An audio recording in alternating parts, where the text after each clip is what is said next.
Terá sido cerca dos meus 16 anos que percebi em mim um especial interesse pelas pessoas, pela forma como as pessoas se comportavam, se relacionavam e, essencialmente, sobre a forma como a sociedade se organizava em torno das pessoas.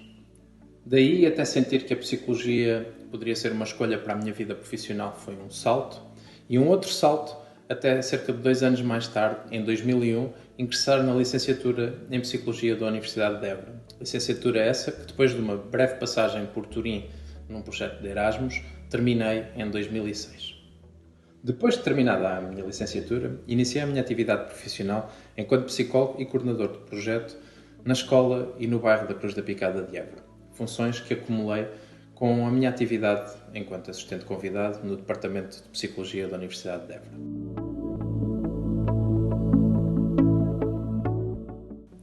Em 2014, e já depois de uma rápida passagem por Odmira, iniciei funções na Ordem dos Psicólogos Portugueses. Primeiro apenas enquanto coordenador operacional e desde 2017 acumulando essa função com a chefia do gabinete do bastonário. Hoje, vivendo nós um desafio muito complexo, provavelmente um dos maiores desafios das nossas gerações, tenho, além destas funções, a grande responsabilidade de coordenar o gabinete de crise Covid-19 da Ordem dos Psicólogos Portugueses e de, a partir dele, e com energia e ânimo, procurar dar o meu contributo para a organização, para a Ordem dos Psicólogos Portugueses, poder dar o seu contributo para todos nós.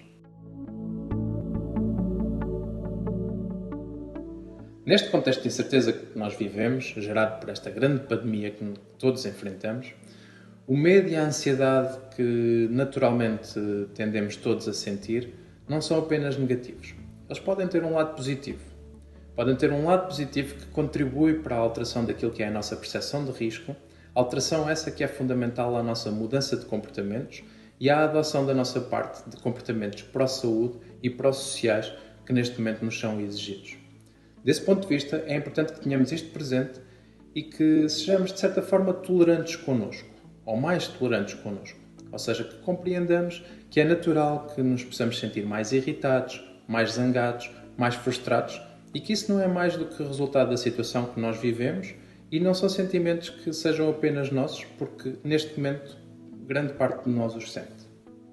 Importa também que consideremos que há 3 aspectos que podem ser protetores nesta situação.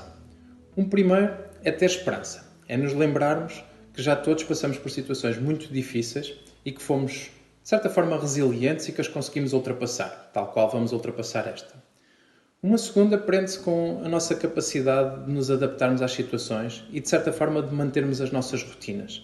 E, neste sentido, é fundamental que possamos fazer um esforço no sentido de poder equilibrar atividades de trabalho com atividades de lazer, conciliar a nossa vida pessoal e familiar com a nossa vida profissional, nos casos em que isso acontece, manter atividades que nos deem prazer, que sejam prazerosas, manter o humor e essa expectativa. E depois um terceiro aspecto muito importante, que é atribuirmos um significado ao que nós estamos a viver.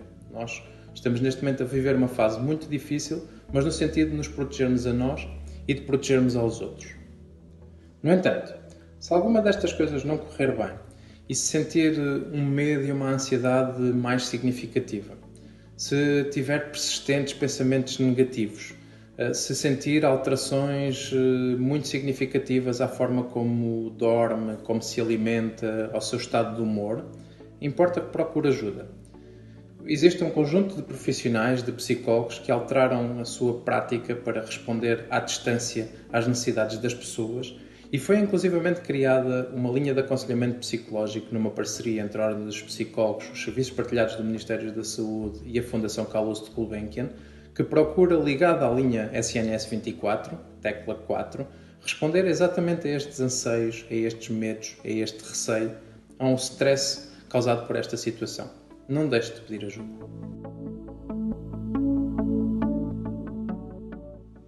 Enquanto seres sociais que somos, as situações de isolamento e confinamento impactam significativamente no nosso modo de viver. No nosso modo de viver mais pessoal e no nosso modo de viver em termos de sociedade. Esse impacto vai-se verificar a vários níveis. A um nível económico, isso é certo e todos nós temos a clara percepção de que isso acontecerá.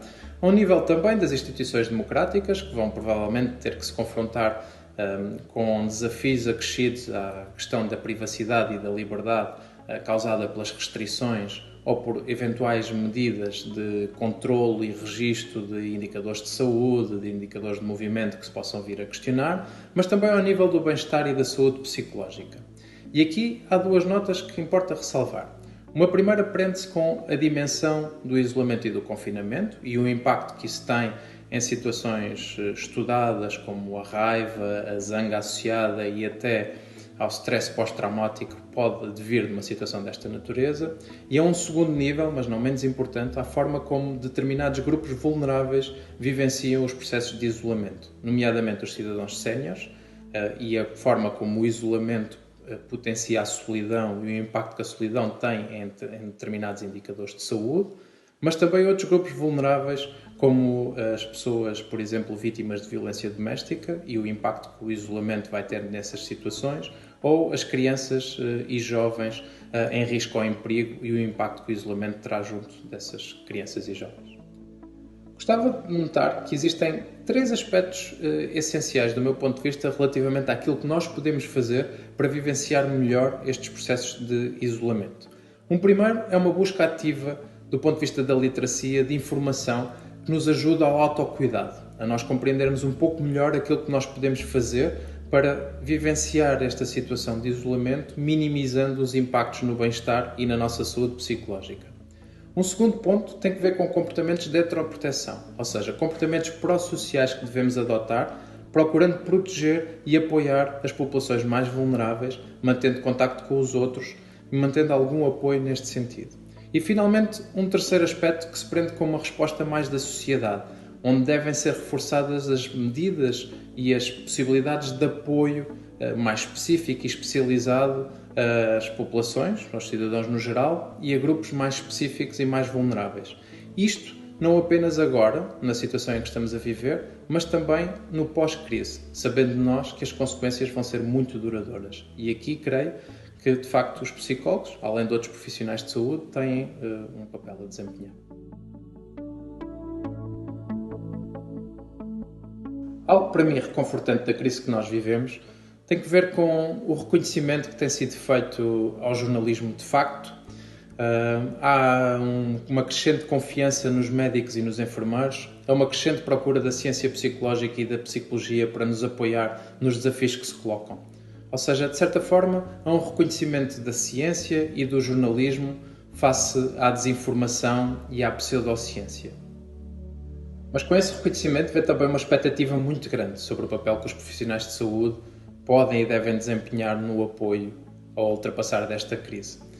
E com essa expectativa vem a exigência, que depois acrescenta às dificuldades que os profissionais de saúde têm, por exemplo, por estarem limitados em termos de contactos com a sua família, e até algumas situações de estigma relacionadas com aquilo que sentem e que podem sentir outras pessoas relativamente ao potencial de infecção que eles próprios podem comportar para outras pessoas.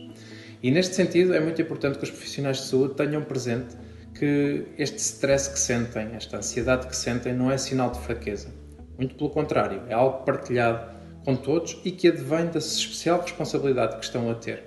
Também é muito importante que os profissionais de saúde tenham bem presente que, mesmo nesta situação muito complexa, é importante que guardem espaço para cuidar de si, para descansar, para manter atividades de lazer, para manter o humor sempre que possível.